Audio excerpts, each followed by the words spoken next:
What's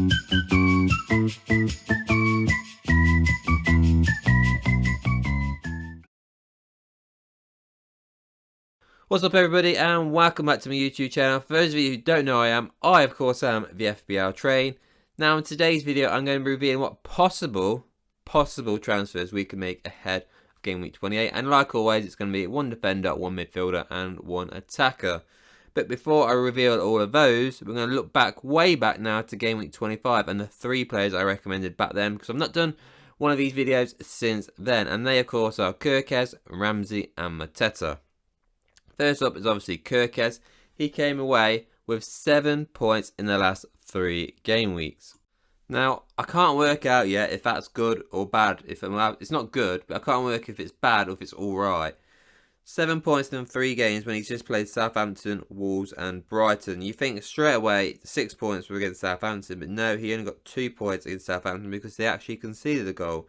But he did come away with an assist in the previous game against Brighton. So honestly, I think he should have done probably much better than 7 points. I think he should have had double digits within the 3 game weeks at least. He didn't. He only got 7 points, so that is a little bit disappointing, but it could have been a hell of a lot worse, I guess. So that is why I've gone for 7. You could argue, though, 3 games, 2 points each game, that's 6.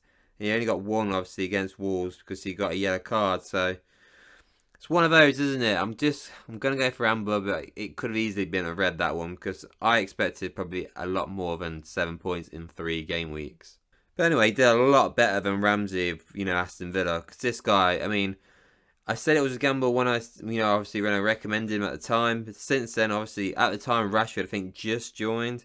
I mean, Jesus Christ, this guy's been absolutely the abomination in the last 3 game weeks. He got 1 point against Liverpool, where he only played 23 minutes, or that's Liverpool. He only played 45 then against Chelsea, and then he did play 67 against Crystal Palace, but again, nothing really. He offered nothing at all. So that's 4 points now in the last 3 game weeks. That is absolutely shocking.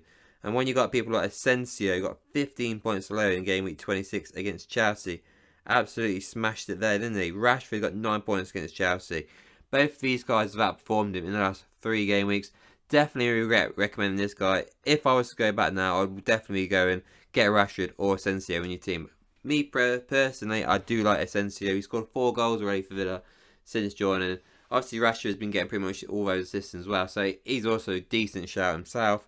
But Ramsey's just been poor, absolutely poor, since these guys have come in. So definitely an absolute stinker there from me. And finally, Mateta, the shining light, shall we say, of the 3, the actual player who actually performed in these 3 game weeks. So, game week 25, he got a goal against Everton, so you're happy about that. You got your 7 points there.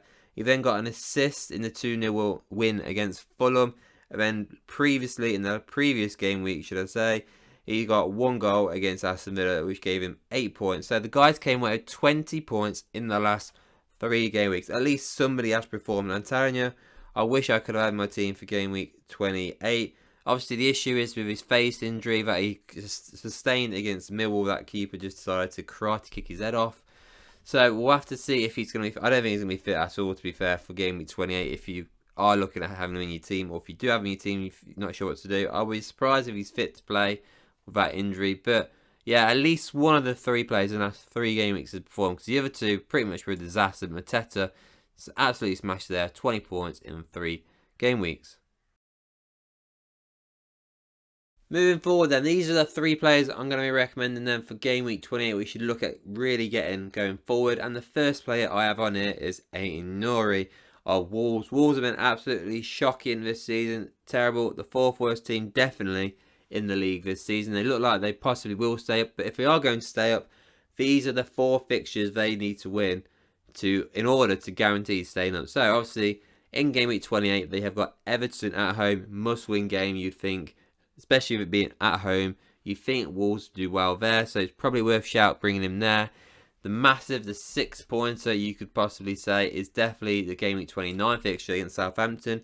Added bonus on that, of course, is the fact that they are not blanking in game week 29. A lot of teams are going to be blanking in game week 29, but Wolves and Southampton definitely will not be blanking. So, and obviously the fact that he's playing in Southampton, you kind of think there's a good chance that he's going to maybe not get an assist. I mean, should I say maybe not get a clean sheet, but he might get an assist there. So definitely need him for that fixture. Game week 30 against West Ham, winnable game I'd say that is, especially the fact that that game being at home.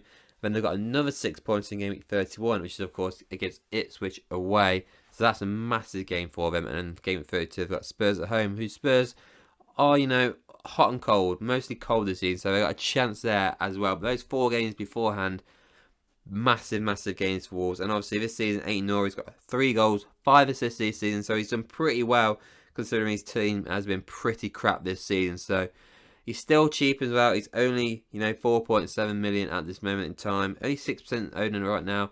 And those 4 fixtures, no blank in 29, it feels like a no-brainer there to go for him. So the midfield change I've got here is Justin Kluivert. This guy is absolutely unreal. He's definitely the man in form this season. And it's kind of like a no-brainer, you could possibly say, going forward. So the guy's got 12 goals and 5 assists this season. That is absolutely unreal. Did not see that coming at the start of the season. He's just played Brighton, played unbelievably well in that game, even though they did lose the game, but he still got the goal, and he got 3 bonus points as well. So you've got to be buzzing that if you are a Kluivert owner, because obviously 30% of you are Kluivert owners. Obviously, he did blank in the previous game week before then against Wolves, but apart from that, I'd say the guy's been unbelievable this season. It's definitely worth taking a shot because he's 6.1 million. He's a bargain. You probably can get him your team comfortably. You got to look at the fixtures going forward. Tottenham don't defend, so he's got a good chance of scoring there. He's got a fixture in game week 29, albeit it's against Brentford, but Brentford are awful away from home. So Bournemouth obviously being the home team. Then he's got a back-to-back then home fixture. Then this time it's Ipswich, good fixture that is there. West Ham away is a good fixture, and I'd say probably Fulham is as well, because Fulham, they could be, by the time game week 32 comes around, have nothing to play for really. I mean, I know it's really tight at the moment in the Premier League between, like, was it 3rd place and like 10th, and Fulham are in that, but by that point they could be out of it and they could have nothing to play for. So that is something really to look at as well. But I do think by that point Bournemouth will still be challenging for that Champions League spot. So for me, man in form, dirt cheap, decent fixtures, and more importantly as well, a fixture for game at 29. If you're not looking at free hitting in game at 29, you want to get this guy in. Now finally then, the attacker that I have gone for is Erling Haaland. Now, I found it a bit tricky on what striker to go for. Isak could have pulled his hamstring. We're not quite sure what's going on there, but even then he was blanking 29, so I wouldn't have recommended him. Cunha's been, you know, suspended now, so I can't recommend him. I did look at possibly going for the Larson, the Wolves striker, but I've looked at his minutes and it's been non-existent recently, so that's put me off really going for him. So he's not something I'm going to recommend. So strike-wise, there's not a lot available. I've looked at obviously the fixtures, and you just got to look at Erling Haaland's fixtures going forward. So yes, they've got a tricky fixture now in game week 28 against Nottingham Forest, but could they score there? I think they could. Same with Brighton. They got and obviously that game's in game week 29, so they've got a fixture in game week 29. Another bonus, like I said before, if you're not going to be free hitting game week 29, you want to get players in and playing that game. And Erling Haaland, a game changer, is definitely one to have in your team for that fixture. Leicester City in game week 30, I mean, that's a huge fixture for Man City. I think you could get 3 goals there comfortably. Same with Man United, except awful at the back. And then Crystal Palace as well. So the fixtures are pretty decent in my opinion. I don't think the defences are great for these teams. I think they will score goals against Forest, which is the trickiest fixture. Obviously, he's got, like I said, a fixture in game week 29. So I think this guy's definitely worth going for. I mean, like I said, there's not a lot of options, in my personal opinion, going forward up front. I mean, you could argue go for a Chelsea striker, but you know, the only one in FPL is Nicholas Jackson, and he's currently out injured. So yeah, I'm going to stick with that. Erling Haaland with the 3rd option I reckon we should go for ahead of his fixtures.